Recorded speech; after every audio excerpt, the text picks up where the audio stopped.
Today, the title of my talk is Terraforming Africa, Colonial Extraction and the Decomposition of African Ecologies. I know that I have a 45-minute window to maybe give this talk, but I would like to quickly also acknowledge the fact that we live in very interesting times and that in many ways we could also think about the kinds of interventions that I'm trying to use this paper or presentation to make.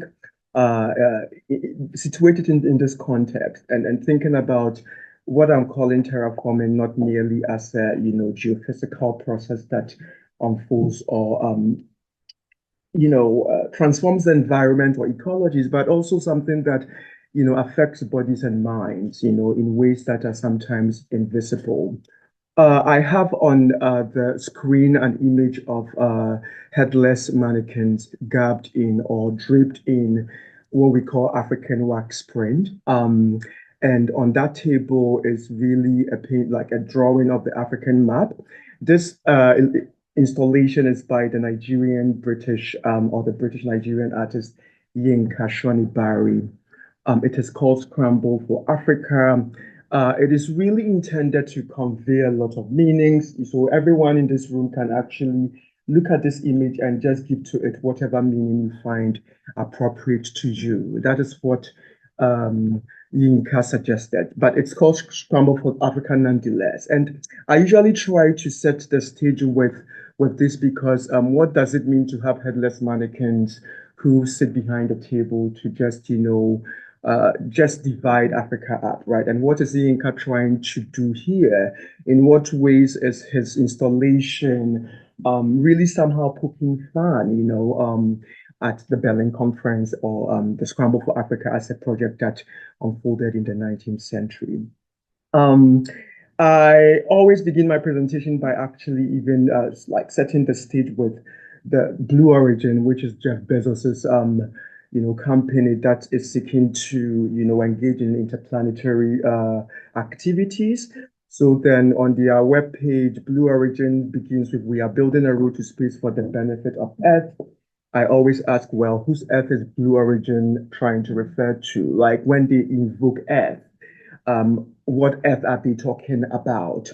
And, in many ways, Blue Origin is intended to describe Earth, because Earth is, because of water, somehow considered the bluest planet, right? Because blue represents life, water, and all of that. But my fundamental question here is, why benefit of Earth? Whose Earth, right? And so this is where I'd like to start. That terraforming is a term used in science fiction to describe making a planet habitable to support human life through the process known as Earth shaping. In this talk, I ponder how in the quest to make another planet habitable for humans, we are left with the questions: which humans and whose Earth?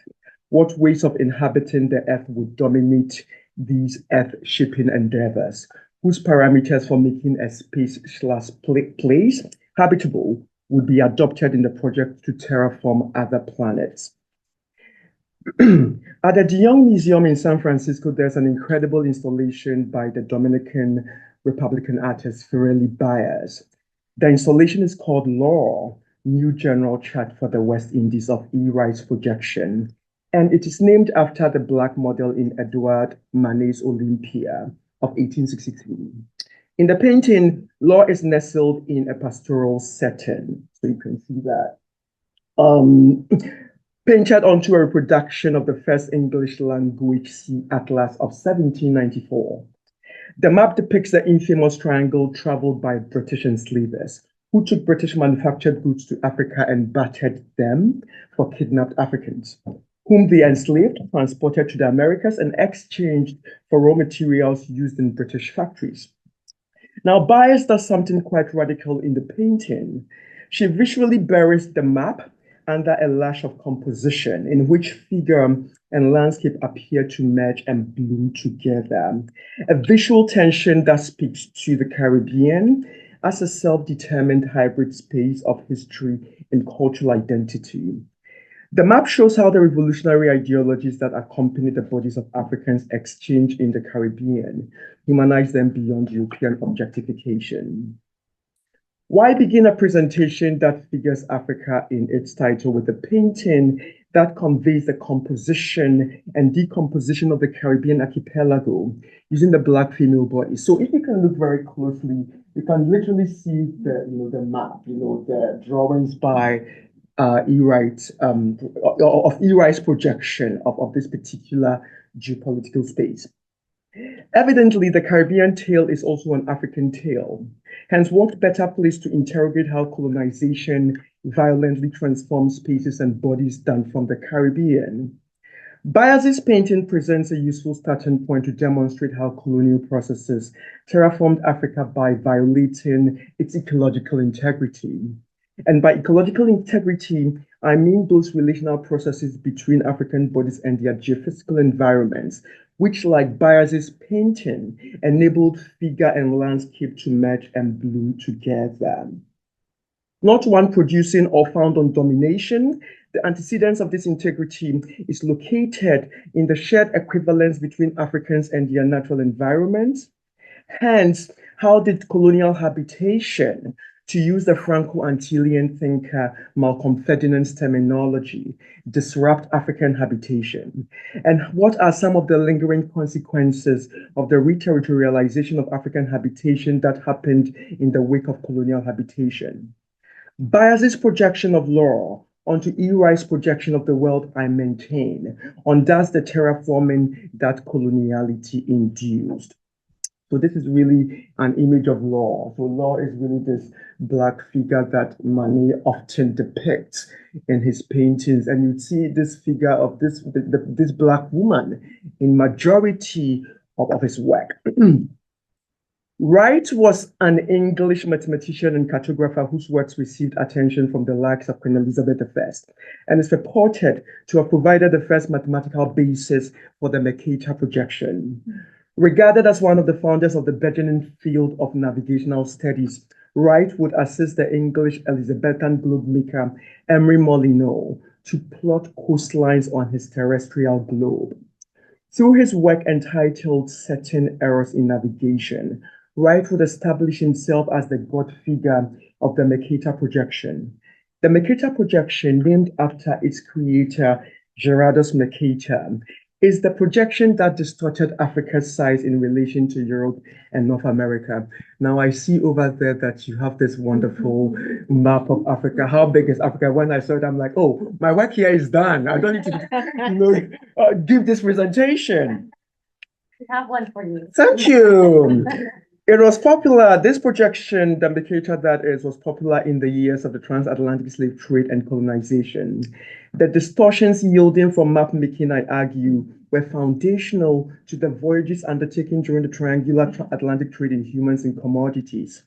Hence, in the 19th century, when select European nations scrambled for Africa, the dominant projection of the time, the Mercator projection, would have provided the basis for the incision of Africa at the Berlin Conference of 1884-1885.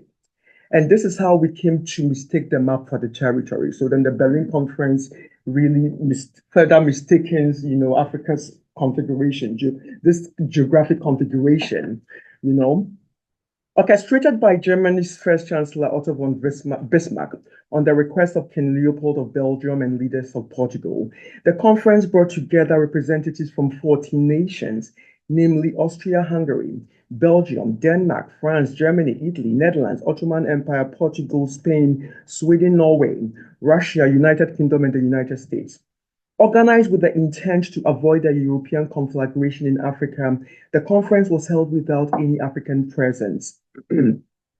So here I want to just show the Mercator projection. I'm pretty sure most of you have seen this. We've moved on beyond the Mercator, but for a very long time, this was the dominant projection, right? That informed how geographers, topographers actually, and cartographers as well, made maps.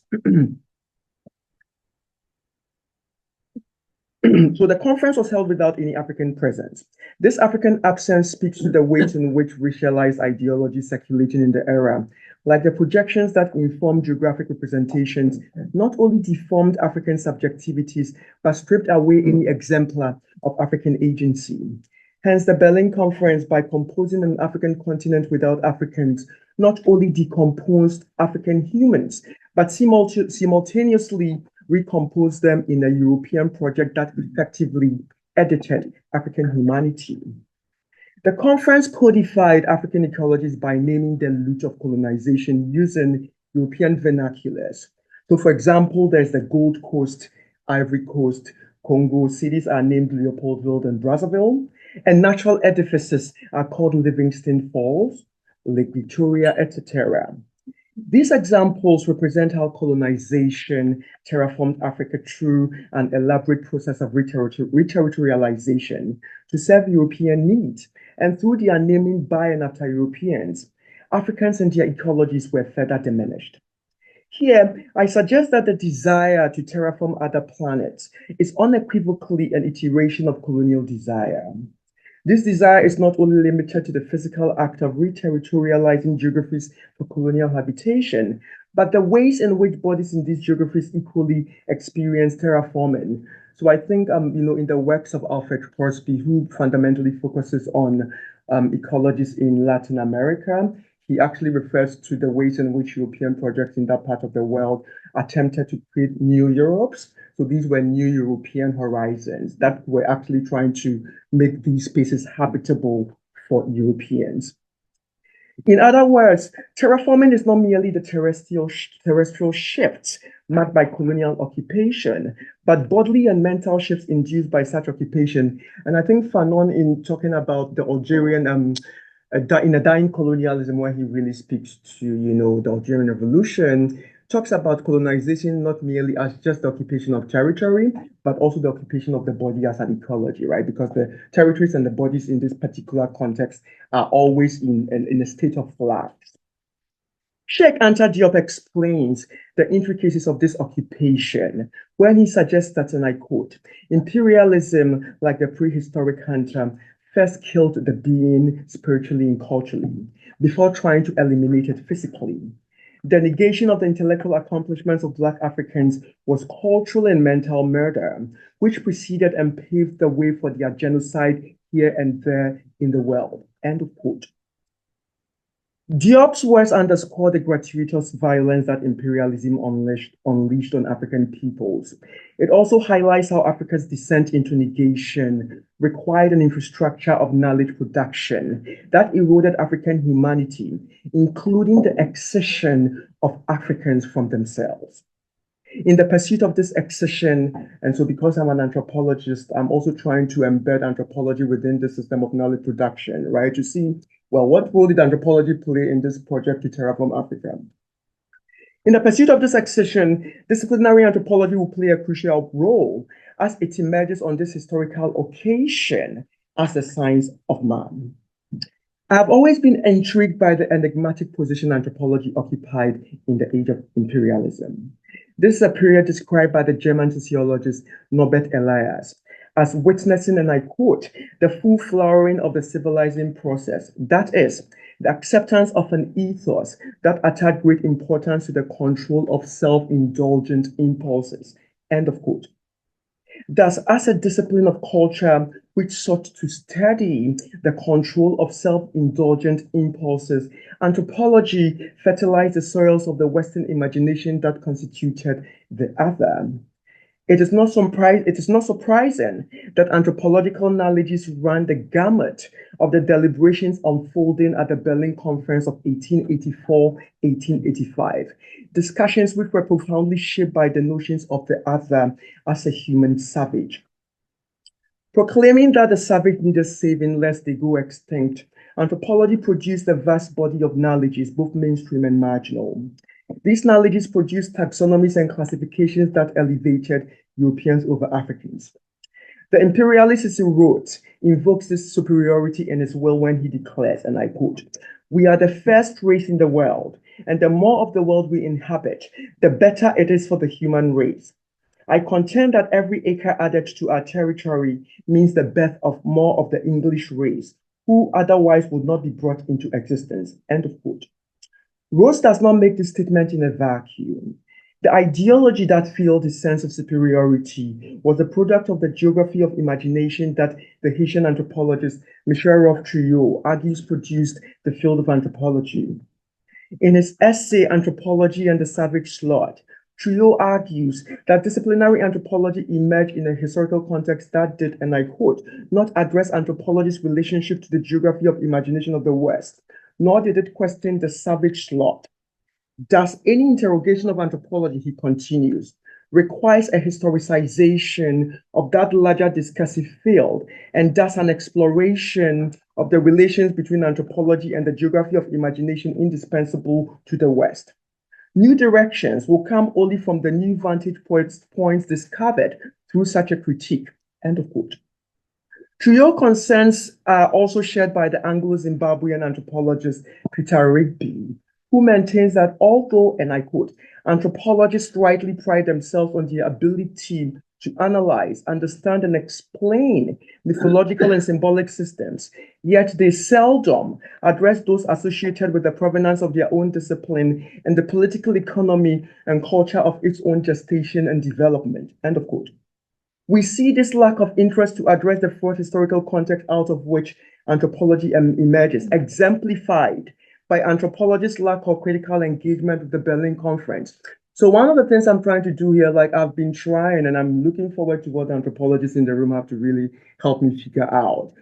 I mean, there is really a lack of anthropological engagement with the Berlin Conference, the Scramble for Africa. I think historians have really done that, but I've really been interested in where are the anthropologists who have done this. Like, I'm just here to also learn, and hopefully this is going to be part of this intellectual journey I'm embarking on. Anthropological assumptions about Africa and its people as leading Christianity, commerce, and civilization are made quite evident in the general act passed at the conference. So I have it on the screen. And we see in some key events leading to the conference, such as the Brazza-Makoko Treaty, which would emerge as the turning stone that transforms the Congo and its environs into a scene of European greed, a reliance on anthropological tropes. Provision 6 of the General Act is replete with anthropological references. In one section, signatories are tasked with the responsibility to take care for the improvement of, and I quote, native tribes and the conditions of their moral and material well-being, end of quote. And in the provisions, invocation that, quote, all religious, scientific, or charitable institutions and undertakings created and organized for the above ends, or which aim at instructing the natives and bringing home to them the blessings of civilization, end of quote. We see again the deployment of anthropological lexicon. The institutions referenced here comprise of, quote, Christian missionaries, scientists, and explorers with their followers, property, and collections, end of quote. In the Act, they are offered a special protection for being agents of the civilizing mission. Arguably, anthropologists were in this cohort of scientists and explorers whose sole purpose was to serve as the purveyors of the blessings of civilization.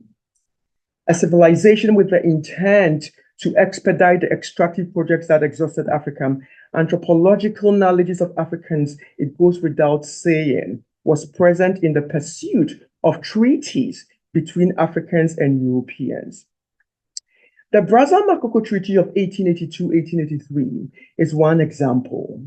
One of the key historical events anticipating the organization of the Berlin Conference in 1884, this treaty will shape the course of Africa's Europeanization. As the Anglo-Irish historian Thomas Pakenham observed in his book, The Scramble for Africa, on a ship steaming back to Britain called Caristo was, quote, a return cargo of pungent tropical goods, barrels of palm oil, bales of gum and rubber, tusks of ivory, end of quote. One of the ship's captains was a 30-year-old man of Italo-Franco nobility named Pierre Savognan de Brazza, who had been exploring the regions of Gabon and northern Congo. Brazza came with a story about having made a treaty with an African king called Makoko, who claimed to control the river Congo. This treaty, according to Pakenham, gave, and I quote, France the gateway to the heart of Africa, and to tens of thousands of square miles of fertile soil, only waiting for peaceful exploitation, end quote. If Brazza opened Africa up to France, then the Welsh American explorer Henry Morton Stanley opened it up for King Leopold II of Belgium. Both Brazza and Stanley were engaged at the time in a duel for a particular geographic formation, an inland deltaic formation that intervened between the mouth of the Congo River and what will become known eventually as the Livingston Falls. Known as the Pool Malibu or Stanley Pool, depending on whether one had allegiance to France or Brazza or Belgium or Stanley. The quest for the pool tectonically shifts the politics of colonial expropriation. With the Congo River Basin as the stage on which these factions unfolded, what would have been Africa's destiny, including its ecological futures, I argue, was undermined. Events such as the Brazza-Makoko Treaty constitute the background against which the Berlin Conference was organized, opening the estuaries of the Congo to figures like King Leopold II of Belgium, exacerbating the exploitation of Africans in Africa. These events also provided the context that earmarked Africa for Cecil Rhodes to begin his mission to Anglicize Africa. Dubbed the Rhodes Colossus, this project emblematizes one of Rhodes' magisterial visions to connect Cairo to Cape Town via rail in the hope to effectively complete British colonization of Africa. I want to quickly return to Sheikh Anta Diop's provocations on the barbarism in the heart of European civilizing forays in Africa and elsewhere. In particular, his assertion that, quote, imperialism like the prehistorical hunter first killed the being spiritually and culturally before trying to eliminate it physically.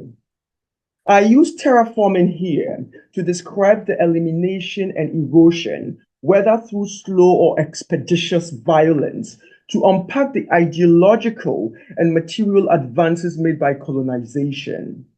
In his assessment of the aftermath of slavery, Walter Rodney suggests that in ecology, a single change, and I quote, such as the disappearance of a small species, could trigger off negative or positive reactions in spheres that superficially appear unconnected.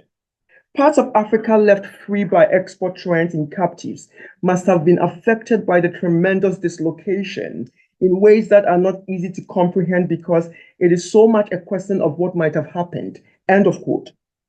What has been called the three C's of European imperial expansion, Christianity, civilization, and commerce, terraformed Africa by deforming African bodies and the environment. Here, I use the term terra deformity to describe how European fluorescence darkened African vibrancy through extraction and diminution. On both ideological and spiritual levels, terraforming through infrastructures of knowledge production, including anthropology, transformed Africans' relationships to their environment by sucking them into the vortex or the violently extractive enterprises of European powers. The destructive force of this can be seen in how Europeans came to have dehumanizing views of Africans and the environment, a position Africans rehearsed in their views of themselves and the environment. On material and physical levels, the Berlin Conference is an auspicious event that hastens terraforming in Africa.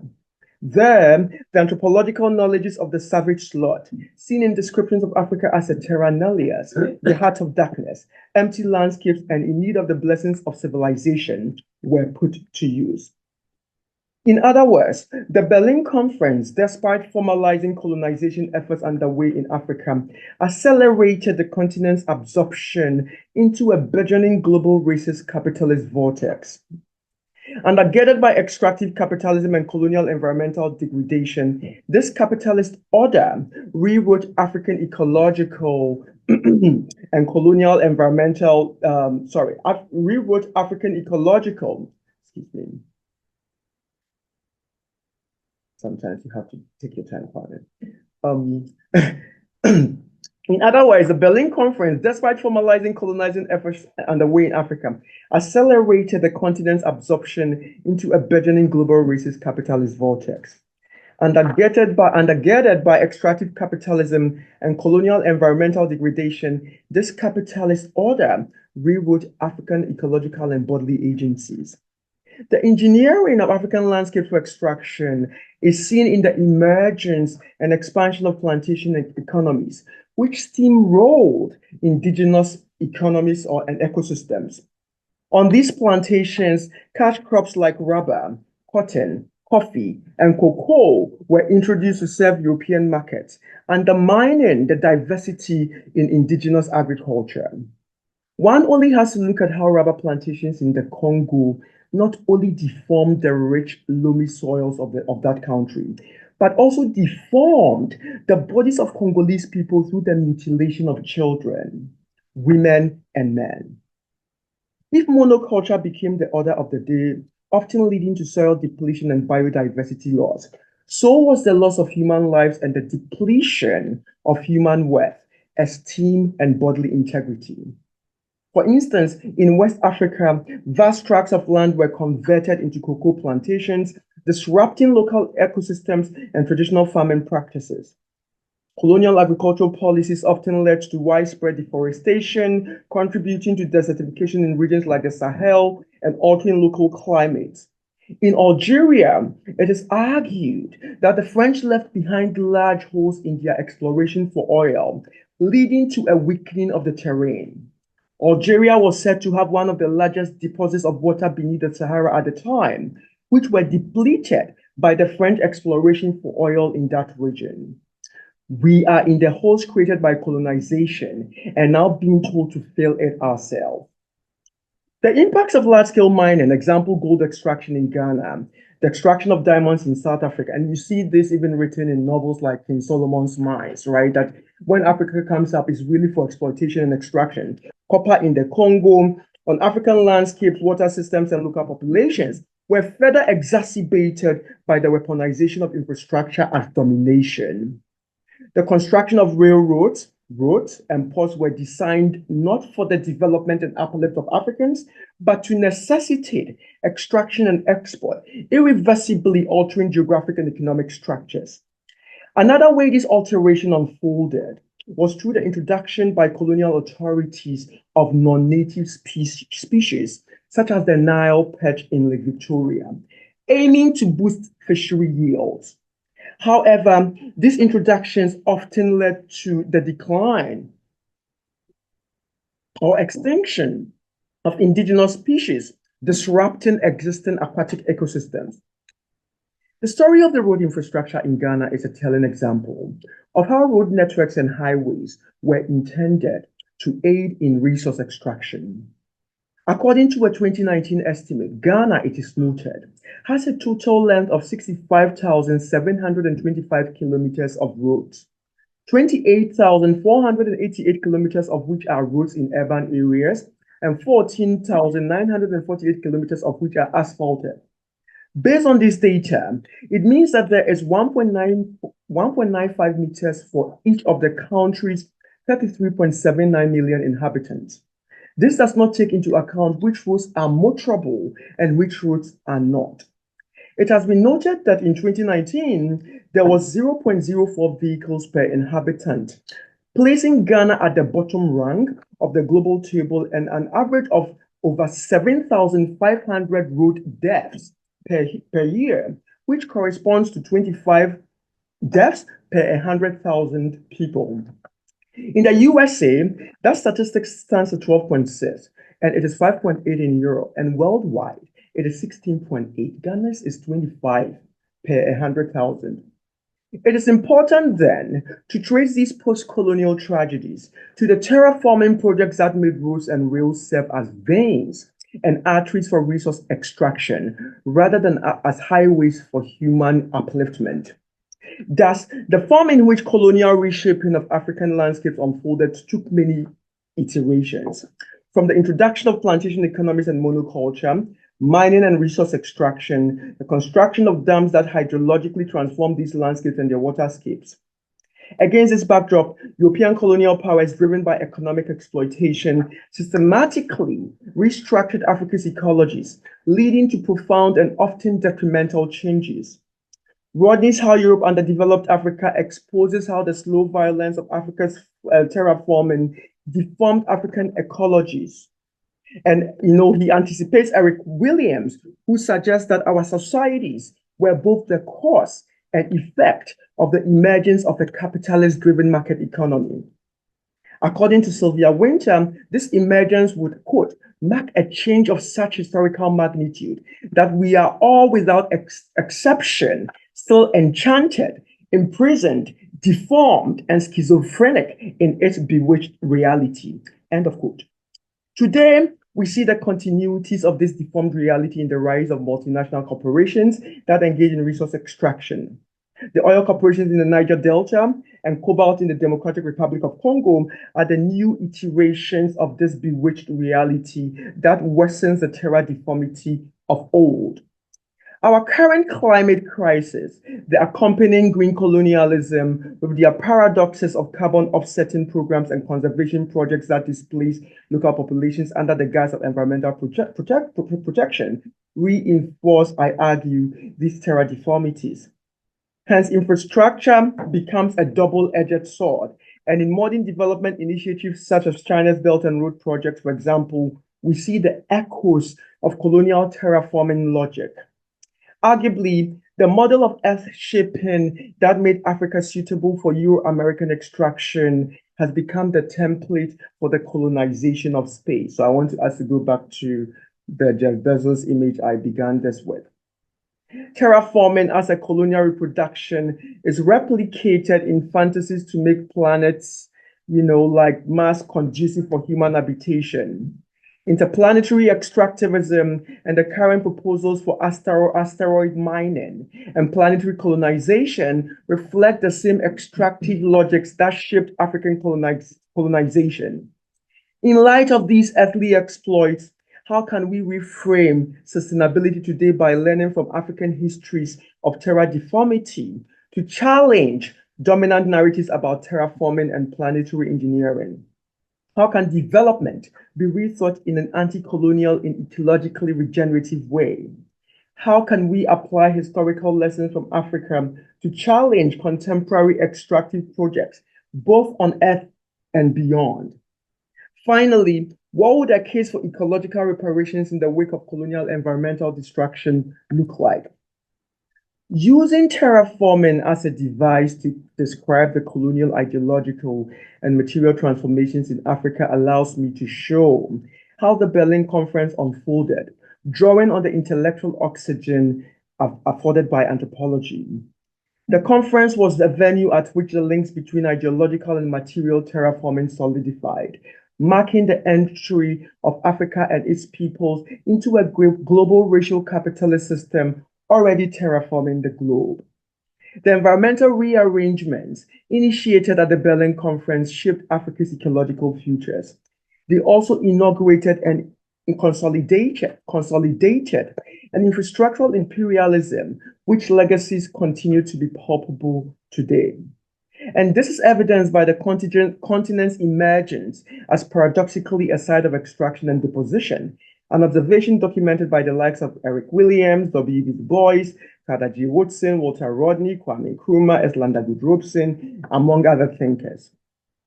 In conclusion, I would like to return to Ferrelli Bezos' painting law, because I would explain these maps later. A meditation on the Black female body embedded in the colonial project of the Caribbean, and E. Wright's projection of the Caribbean. Barres's painting invites us to imagine other ways of being and becoming. She repositions law in ways that retrieves her from the underbelly of Edouard Manet's Olympia. The painting not only leaves us in a visual tension, but presents a way of thinking about the Caribbean archipelago as a site from which to envision other human possibilities. One in which a Black woman's shape-shifting ability allows her to choreograph with nature in a manner that disrupts the white supremacist capitalist heteropatriarchal order of world making. So I just really wanted to also show the ways in which terraforming happens, right? Just by looking at the transitions that Africa has actually gone through since 1880 to date, right? And, you can even look at this particular image and see which European territories now actually got to carve out those nations that belong to them. And I wanted to return quickly to this particular image of Ghana because my current project is on electronic waste. And in this particular project, it's an ethnography on how waste or electronic waste somehow quotes how I can think about waste as a metaphor for thinking about, the ways in which colonization calcifies in the bodies of the men who work on the dam. So majority of the men I work with are actually part of the Dagomba ethnic group, most of whom are in the Northern Territories. So this is the colonial map of Ghana. And the Northern Territories during the transatlantic slave trade was really where majority of enslaved Africans were extracted from. And under British colonization, the British regarded the Northern Territories as a place to extract cheap labor. In post-independent Ghana, you can see this rehearsal of these unequal histories, where Northerners from that part of the Ghana, despite it being the most diverse part of Ghana ethnically, that all the ethnic groups of that part of Ghana are called Northerners, despite the diversity of that space. The Southerners regard them as below them. The Southerners see them as they are also Muslims, right? And so they carry this double jeopardy. They carry this burden in a highly Christianized nation. And I just really wanted to show the ways in which my work on the electronic waste dump with these men from the North, right, cannot be better understood if we refuse to situate them in this longer history of terraforming and terra deformity. And so this is really the context that provokes this presentation, which is going to be the book I'm working on called The Salvage Slot. So thank you so very much, and I'm really looking forward to having an incredible conversation with you all.